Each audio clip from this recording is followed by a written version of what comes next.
रामः शरणं समस्तजगतां रामं विना का गतिः रामेण प्रतिहन्यते कलिमलं रामाय कार्यं नमः।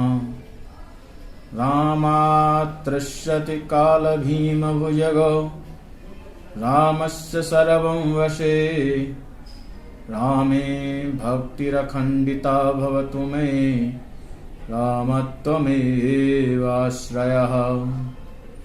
अखण्डमण्डलाकारं व्याप्तं येन चराचरं तत्पदं दर्शितं येन तस्मै श्रीगुरवे नमः। मैं डॉक्टर फणींद्र कुमार चौधरी श्री लाल बहादुर शास्त्री राष्ट्रीय संस्कृत विश्वविद्यालय नवदिल्ली में सह आचार्य पद पे कार्यरत हूँ। श्री सोमनाथ संस्कृत विश्वविद्यालय वेरावल के द्वारा मुझे 2 वीडियो बनाने के लिए नामित किया गया है। वीडियो बनानी है जो वो डिप्लोमा अभ्यासक्रम 2020-21 है, डिप्लोमा इन ज्योतिष। उसका गुणांक जो है वर्ष 1, गुणा जो है 70, पेपर कोड 642 और क्रेडिट 3 है। इसमें 3 यूनिट हैं। एक तो ग्रह साधन है, दूसरा जो है लग्नादि द्वादश भाव स्पष्ट, और तीसरा जो है षड्वर्ग साधन यानी जन्म कुंडली निर्माण के सारी प्रक्रिया इसमें समाहित है। विषय बहुत है परंतु इसमें सामान्य परिचय हमें करने के लिए कहा गया है और इस सामान्य परिचय से मैं आप लोगों के सामने इस वीडियो को प्रस्तुत करने जा रहा हूं। सब्जेक्ट है स्पष्ट ग्रह प्रयोजनम, चालन इष्टकालिक ग्रह साधनम, भयात भवोग साधनम, जन्माक्षर ज्ञानम, सूर्यादि ग्रह स्पष्टीकरणम, चंद्र साधनम, अयनांश चरखंड साधनम, राशि नाम लंकोदय शवः, स्वदेशियोदय शवः, लग्नानयनम, लग्न साधने विषयः, इष्ट काल भेदेन लग्नानयने 3 प्रकारः, नत कालानयनम, दशा लग्न साधनम, स्वसंधि द्वादश भाव साधनम, चलित चक्र विचारः, विंशोपक बलानयनम, षड्वर्ग साधनम, दशा विचारः, दशानयनम, अंतर्दशा साधनम, अष्टोत्तरी दशा साधनम, दशायाम अंतर्दशा साधनम। इतने विषय हैं। पहला नंबर है ग्रह स्पष्ट प्रयोजनम। कहा गया है ग्रह स्पष्ट क्यों करते हैं, क्या इसकी आवश्यकता है। बिना आवश्यकता के कोई काम हम नहीं करते, बिना प्रयोजन के कोई काम हम नहीं करते।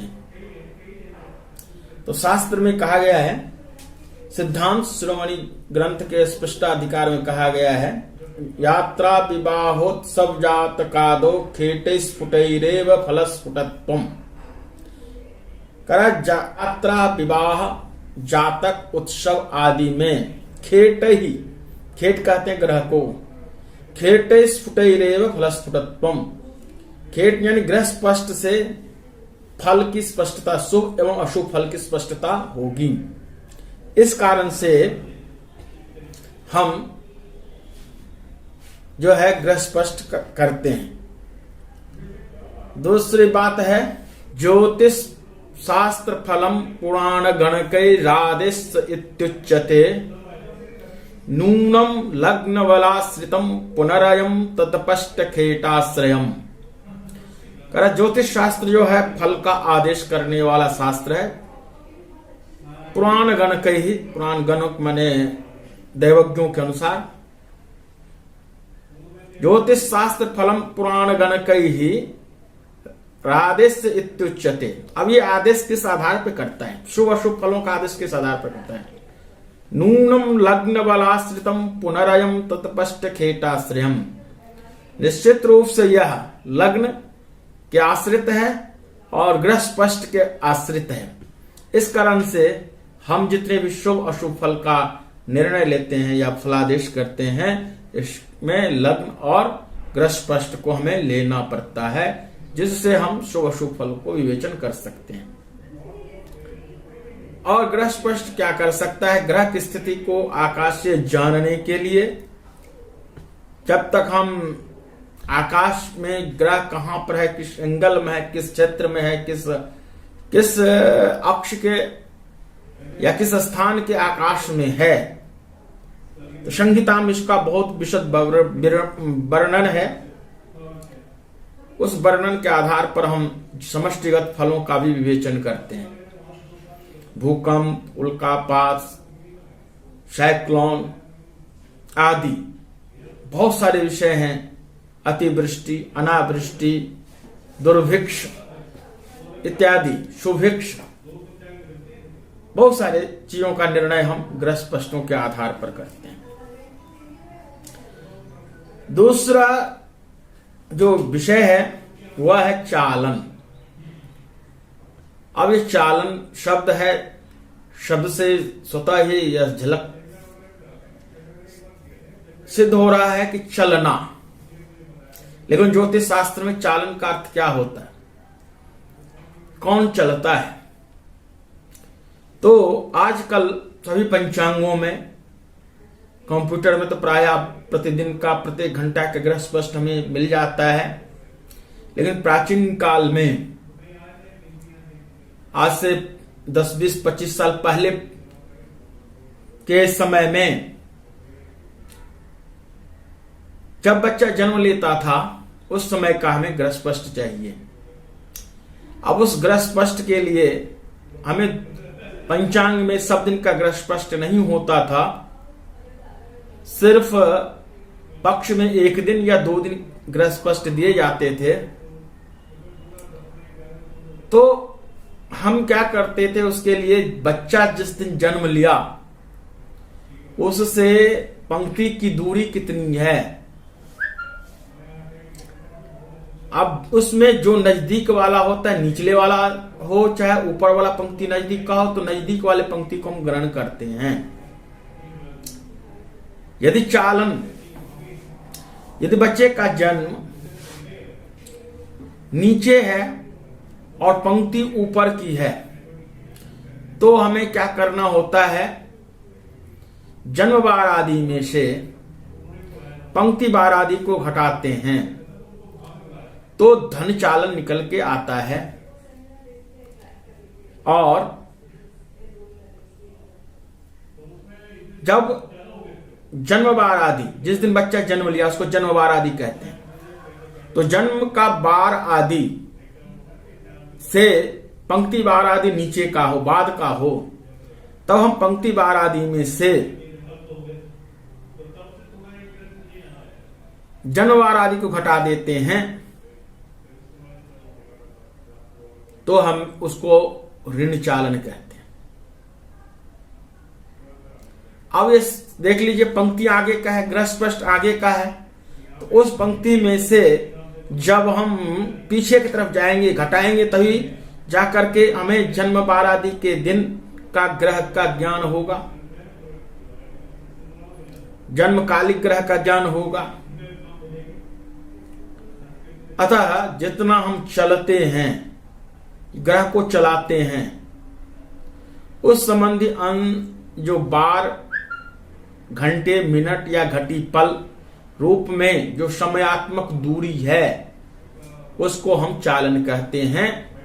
कौन ग्रह किस स्पीड से चल रहा है, किस गति से चल रहा है, इतने समय में कितना वह गति करेगा। गति किस में करेगा? तो राशि, अंश, कला, विकलाओं में। तो अब ये अंश कलाओं में फल आता है निकल करके। यह अंश कला देखेंगे चालन में वह ऋण चालन है या धन चालन है। यदि ऋण चालन होता है तो पंक्ति बार आदि में हम क्या करते हैं, उस फल को घटा देते हैं, तो जन्म वार आदि के दिन का ग्रह स्पष्ट हो जाता है। यदि धन चालन है तो पंक्ति बार आदि में वह उस फल को जोड़ देते हैं, तो वह जोड़ने के बाद वह ग्रह जन्मकालिक आ जाता है। जन्म बार आदि दिन के ग्रह स्पष्ट हो जाते हैं। अब ये है सूर्य चंद्रमा सदैव मार्गी ग्रह होते हैं, राहु केतु सदैव बकरी ग्रह होते हैं। बीच में पंच तारा ग्रह जो है ये कभी मार्गी कभी बकरी होते हैं। अब इस स्थिति में यदि चालन ऋण है तो बकरी ग्रह में हम धन करते हैं, यदि चालन धन है तो बकरी ग्रह में हम ऋण करते हैं। यह अंशात्मक जो फल आएगा उसको हम ऋण कर देंगे। तो विपरीत क्रिया करने से वह जन्मकालिक ग्रह निकल करके आ जाता है। इससे अगला टॉपिक आपका जो है इष्टकालिक ग्रह साधनम। इष्टकालिक मतलब वही जन्मकालिक ग्रह साधन। अब जो है इसमें कई प्रकार हैं। अभी मैंने बता दिया जन्मकालिक इष्टकाल को बना करके, और जो जन्म बार आदि के द्वारा चालन से हम जो गति के द्वारा जो फल निकल के आएगा उसको ऋण होगा तो घटाएंगे, धन होगा तो जोड़ेंगे, बकरी ग्रह में विपरीत करेंगे। वही बात थी। परंतु आजकल प्रतिदिन के ग्रह स्पष्ट सही पंचांगों में दिए जा रहे हैं। हमें करना क्या है, 2 दिन के ग्रहों का अंतर निकाल लेंगे। 2 दिन के ग्रह का अंतर कर लिया, वह दैनंदिनीय गति कहलाती है। प्रत्येक ग्रहों की दैनंदिनीय गति होगी, और उस दैनंदिनीय गति के अनुसार त्रैराशिक गणित के द्वारा हम जो है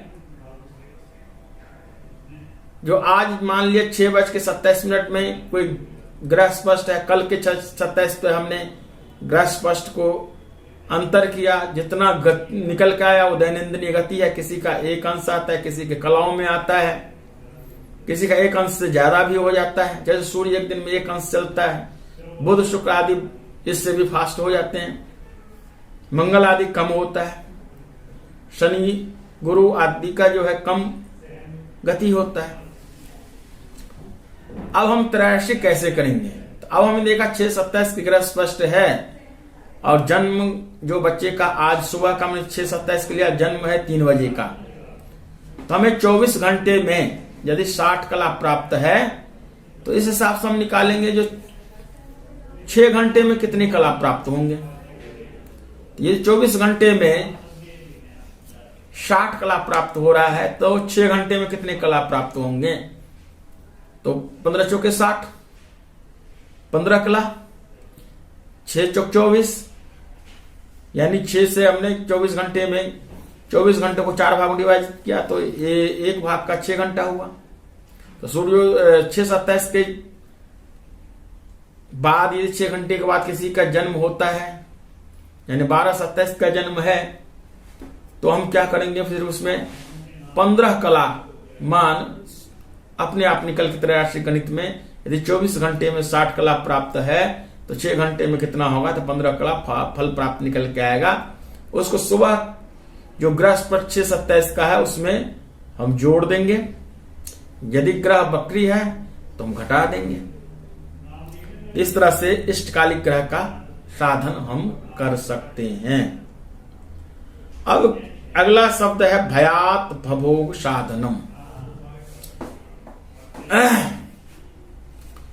भयात क्या होता है, भव मीन्स नक्षत्र होता है, और यात माने बीत जाना। याद कर लिया, बीत गया। अब भभोग का होता है जो नक्षत्र के संपूर्ण भोग काल।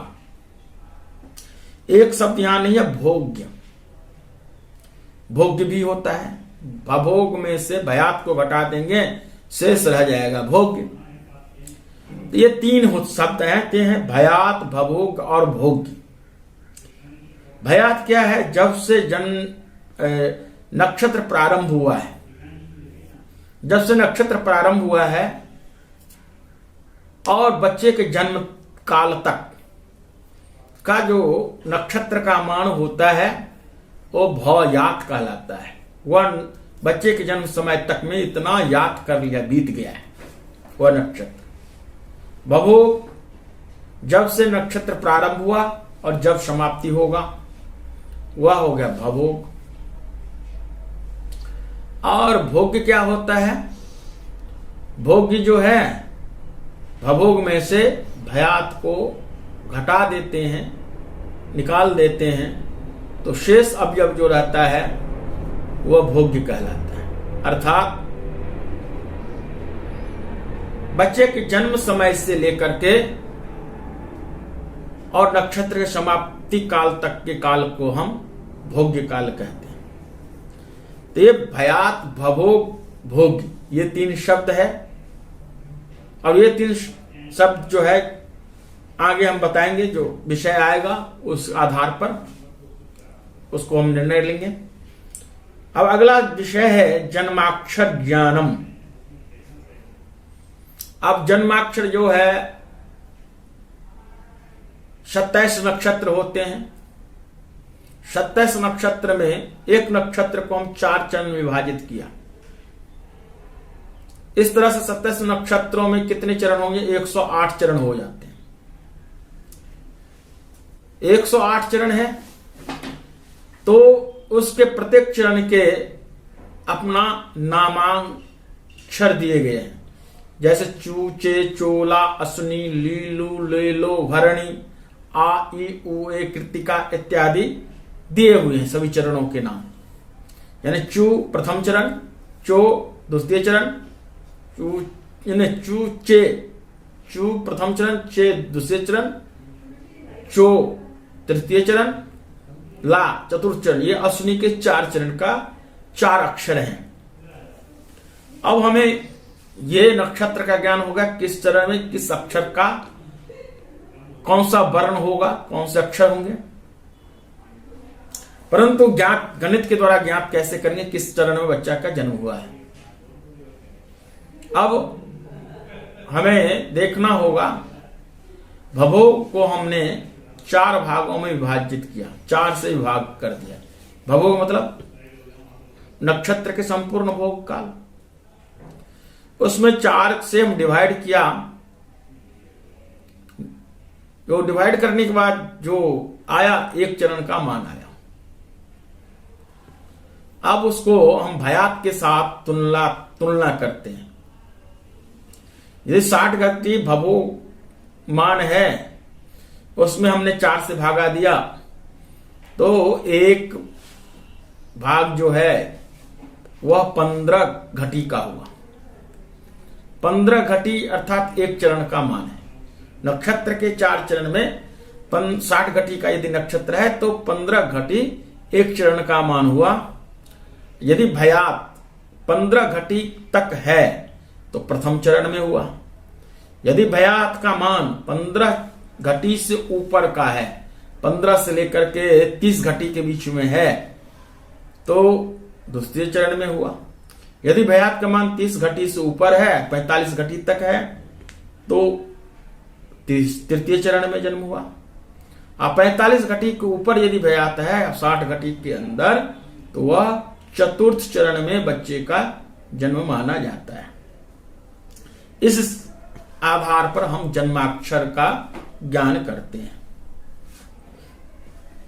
अब आगे जो है सूर्यादि ग्रह स्पष्टीकरणम।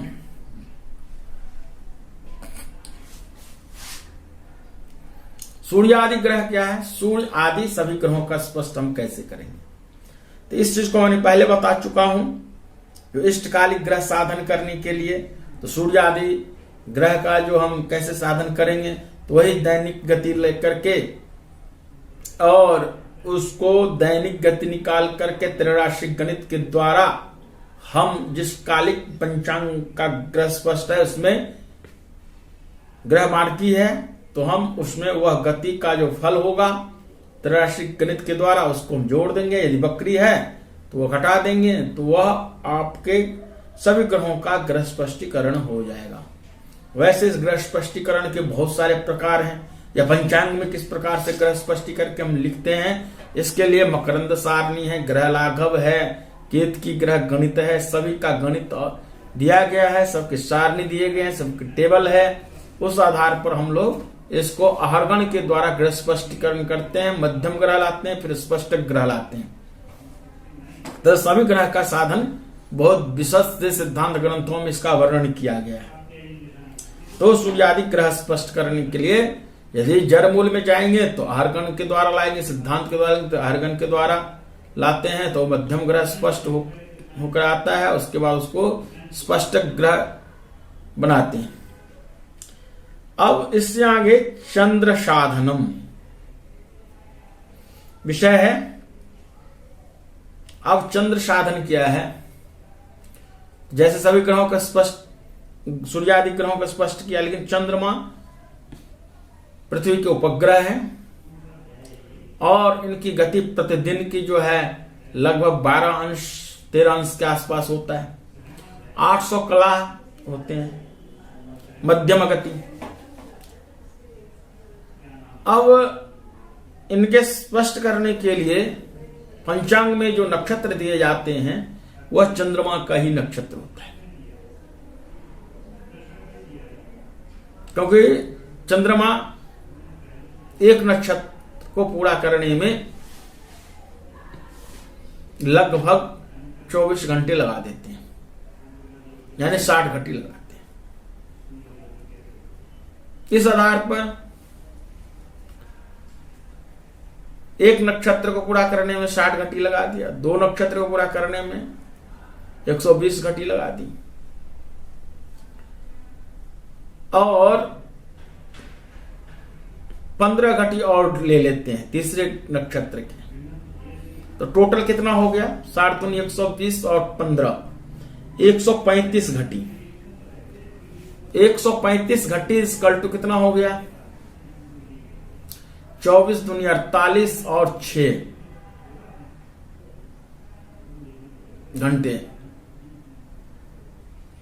54 घंटे में मध्यम मान से चंद्रमा एक राशि को पूरा करता है।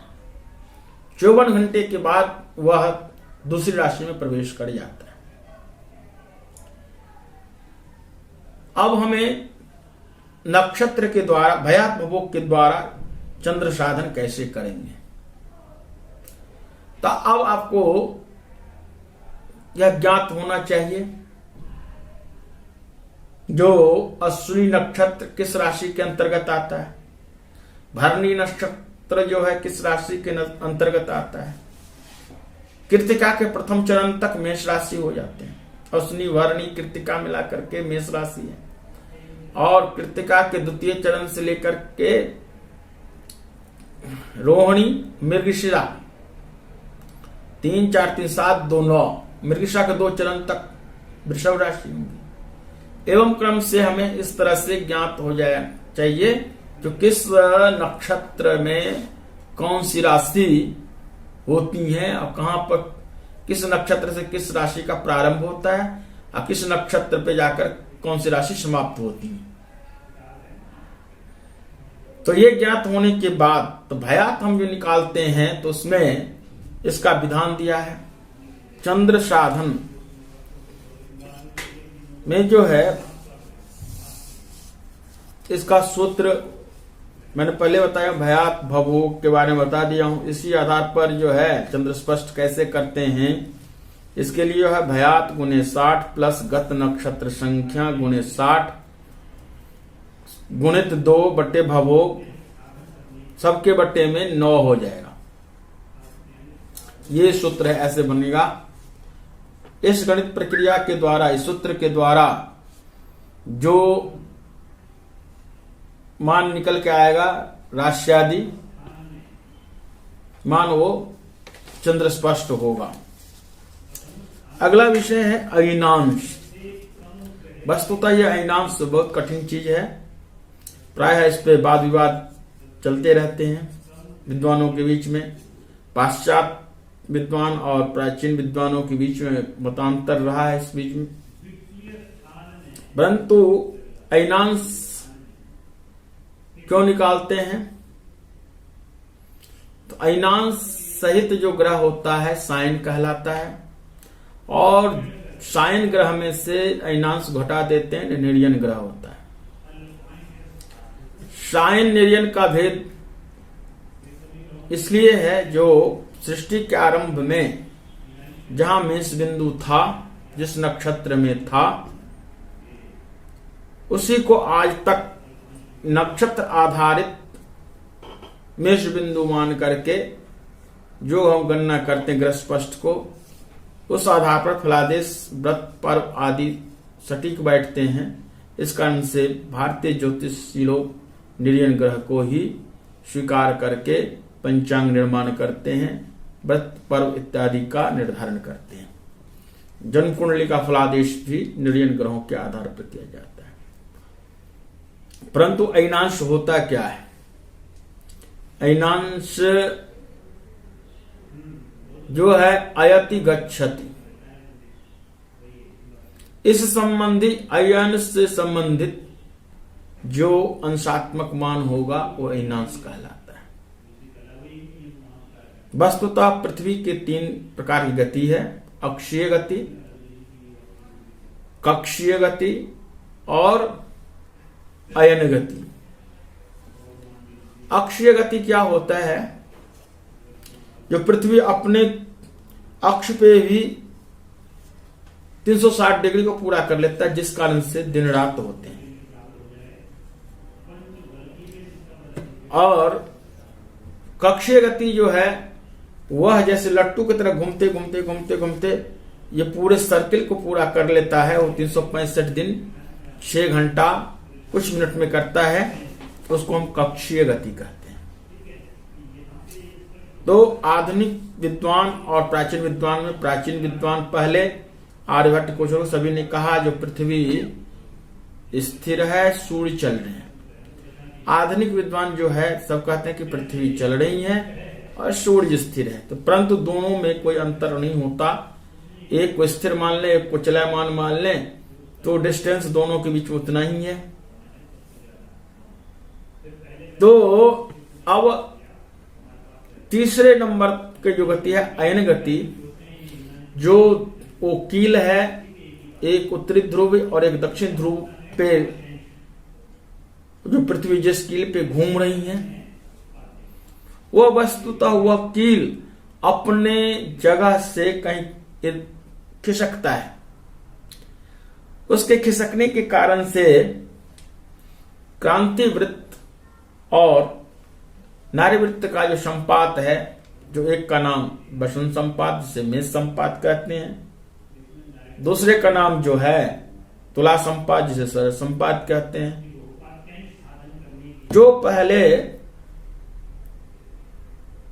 युग के आरंभ में या किसी शक के आरंभ में या सृष्टि के आरंभ में मेष बिंदु में था, वह बिंदु जो है प्रतिवर्ष 50 विकला खिसक रहा है।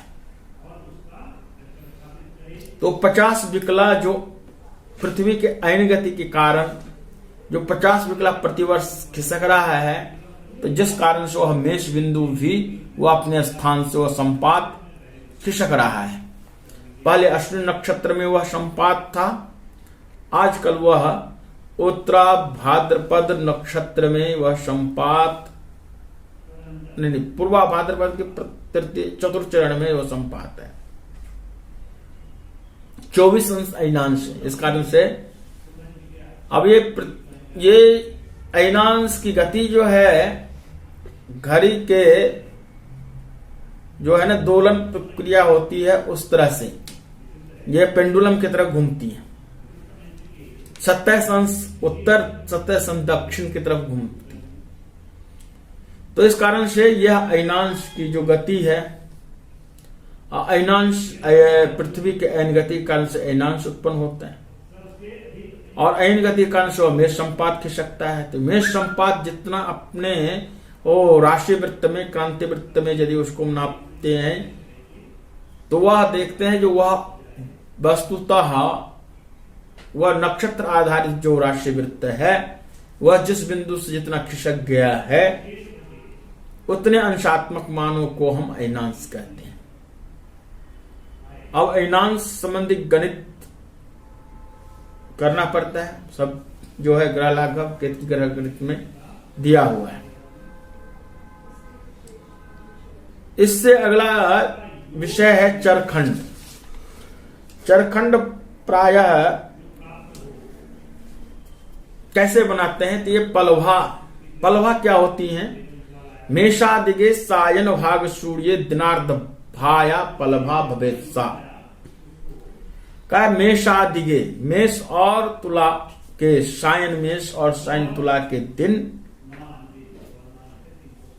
जिस स्थान की पलभा निकालनी हो उस जगह के मध्याह्न काल, लोकल मध्याह्न काल में कोई 12 अंगुल के शंकुल, ये 12 फीट बराबर 12 अंगुल मान लेते हैं गणित में, तो 1 फीट बराबर 1 अंगुल, ऐसे हम अपने सुविधा के अनुसार गणितीय प्रक्रिया में बैठा करके तो उस दिन का जो शंकु की छाया जो होती है ठीक मध्याह्न कालिक, वह पलवा कहलाती है। सब दिन की छाया पलवा नहीं होती, सब दिन की छाया होती है। सिर्फ सायन में, सायन तुला में जिस दिन सूर्य प्रवेश करता है उस दिन की जो मध्याह्न कालिक छाया जो होगी वह जिस स्थान का निकालेंगे तो उस स्थान की वह पलवा होगी। अब पलवा को हम क्या करते हैं? 3 जगह स्थापित करते हैं। एक जगह 10 से गुना कर लेते हैं, दूसरी जगह 8 से गुना करते हैं, तीसरी जगह 10/3 से गुना करते हैं। जो फल निकल के आता है उसे हम चरखंड कहते हैं। कुछ हमने इस तरह से निकाला है। अब चरखंड निकालने के लिए चरखंड, वह चरखंड या उस चरखंड को हम क्या करते हैं? तो अगला विषय आपका है राशि नाम लंकोदयाशवः और राशि नाम शोदयाशवः, यानी राशि के लंकोदय और राशि के शोदयमान, स्वदेशीय मान निकालना है। अब देखिए राशि के लंकोदय मान क्या है और शोदयमान क्या है।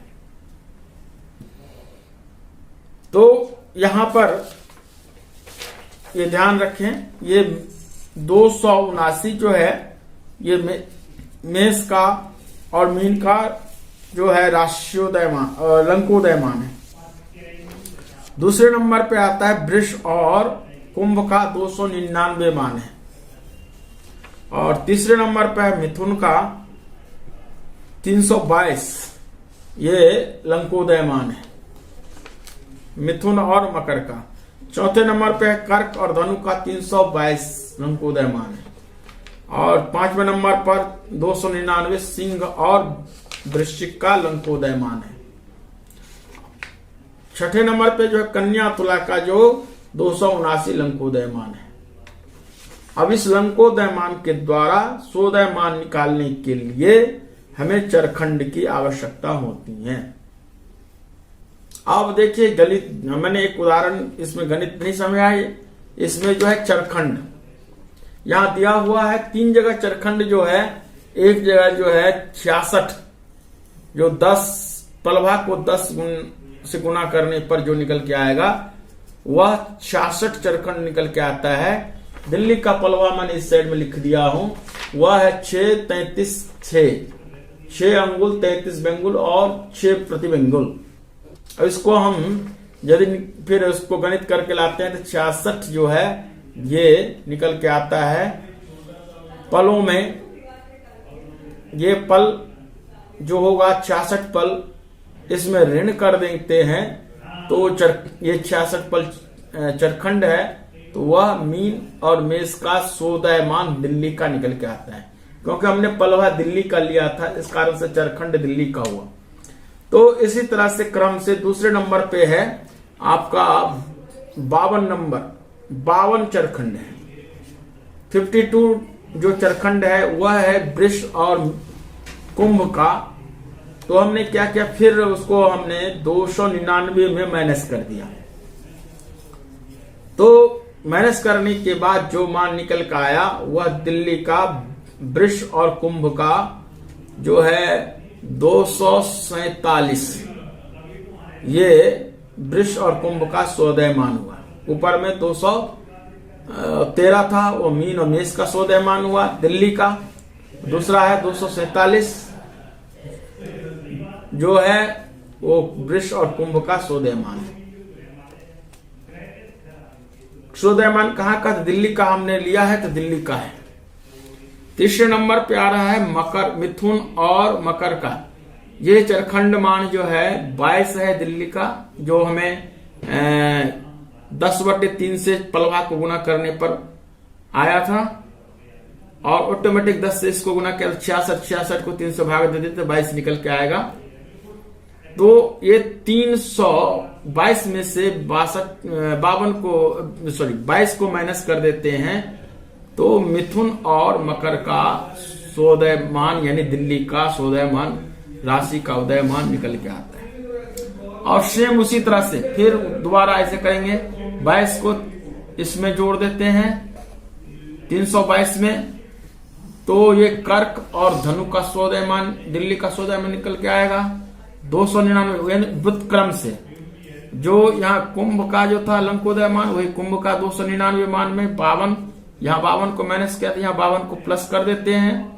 तो 52 को प्लस करने पर ये सिंह और वृश्चिक का सोदयमान यानी दिल्ली का सोदयमान निकल गया। लास्ट में 299 जो मीन और मेष का जो लंकोदयमान था, उसी को हमने वृत्त क्रम से ऊपर से नीचे, यहाँ से तीसरे नंबर से ऊपर की तरफ ले गए।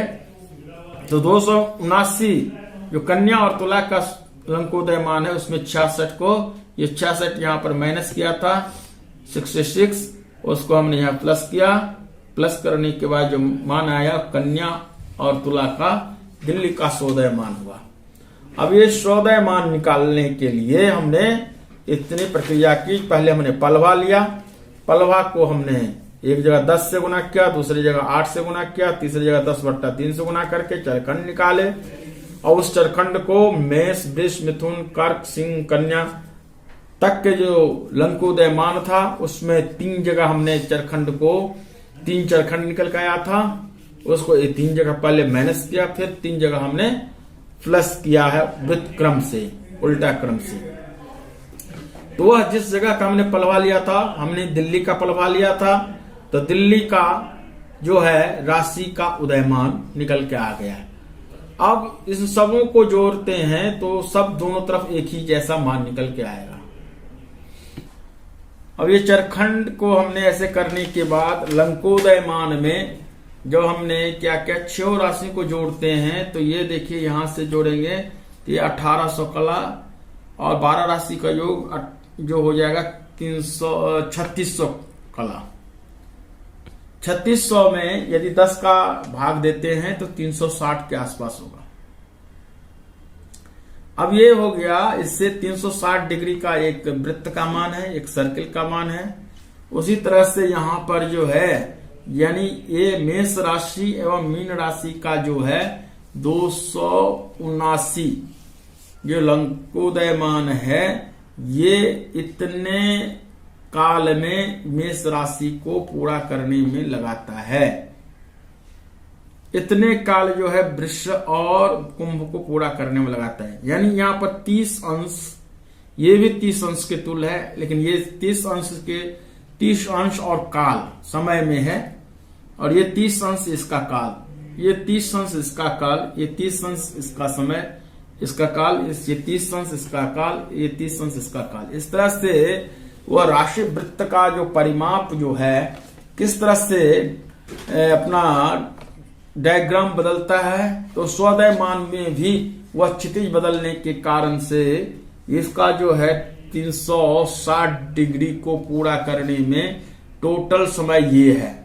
लेकिन अपनी राशि का जो खंड खंड हिस्सा है, जैसे 213 है, मेष और मीन का है, दिल्ली का सोदयमान, यानी मेष और मीन जब राशियां जो होंगी तो उसको पूरा करने में जो से सिर्फ 213 पल ही टाइम लगेगा। उसी क्रम से वृषभ राशि का जो है 247 पल है, यानी 247 पल में वृषभ राशि अर्थात 30 वृषभ राशि के 30 अंश पूरा करने में टाइम लगेगा। तो अब यहां पर समय में अंतर आ गया, तो इस कारण से मेष आदि 12 राशियों का लंकोदयमान एवं मेष आदि 12 राशियों के सोदयमान मैंने इस दिल्ली का दिखाया इसमें। अब इससे आगे जो है लग्न साधनम, वही लग्न यहीं से स्टार्ट होता है, इसी सोदयमान और लंकोदयमान से। पृथ्वी बहुत बड़ी है और सभी देश अपने अपने अक्षांश पे स्थित है। उस अक्षांश पर सबका क्षितिज अलग अलग है और क्षितिज अलग अलग होने के कारण से क्या होता है, राशि वृत्त जो क्रांति वृत्त का अपना डायग्राम और उसका अपना लोकेशन बदल जाता है, उसके एंगल बदल जाता है। एंगल बदलने के कारण से जो है, जो उसकी राशि का जो मान जो होता है वह घटता बढ़ता है। 3 जगह घटेगा, 3 जगह बढ़ेगा, और वह घटेगा बढ़ेगा चरखंड के आधार पर। चरखंड क्या है, तो पहले पलभाग के द्वारा निकाला। अब लगन किसको कहते हैं? लगन जो है लगत इति लग्नम, जो लगता है। अब क्या लगता है, कहा कि राशि वृत्त का जो प्रदेश क्षितिज से लगा हुआ है, राशि वृत्त का जो प्रदेश क्षितिज से लगा हुआ है वह लग्न कहलाता है।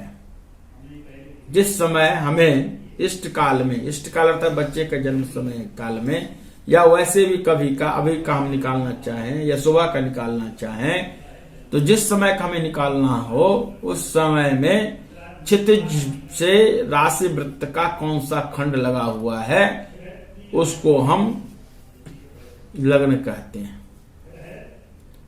तो इस आधार पर मेष यदि लगा होगा तो राशि वृत्त का, तो मेष लग्न हुआ।